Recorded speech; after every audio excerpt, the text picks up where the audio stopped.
This is how you do 2D arrays in Python. So you must use the Numpy module because the array module doesn't allow the creation of 2D arrays that easily. With Numpy, it's very easy to create a 2D array. So what does a 2D array actually look like? This is what a 2D array looks like. So you've got rows going down and columns across. It's a bit like a Microsoft Excel spreadsheet. So you can see here, rows here, and this is how you can access the individual elements. So if you want to access what's in column 2, row 1, then you would use row 0, because although it's row 1, it's 0 index base. So you start at 0, that'll be your first row, 1, that'll be your second row, 2 will be your third row. So it's always starting at 0. And then this is your column. So this column is 0 column, and this is column 1, and this is column 2, this is column 3.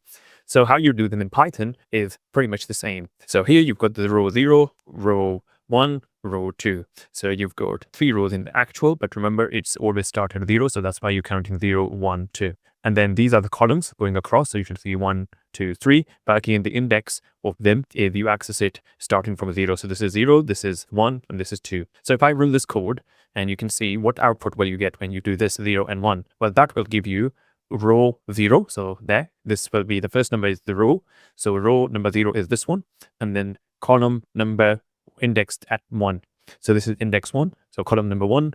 So column number 1 is not this one. It's actually this one. So here you've got 0, this is 1, and this is 2. So here, that's why you get the output of 2 here. And this is how the 2D arrays are declared here. So you just use the NumPy library, and then you've got numpy.array function, and that will give you output here over array. And then you can access the elements like this using the variable name and the index number. And this is what you're aiming for. This is a 2D array. Just think of it as a Microsoft Excel spreadsheet, rows going down, column going across. So I hope this makes sense. And then this is how you access the individual elements, and then you get the relevant output here.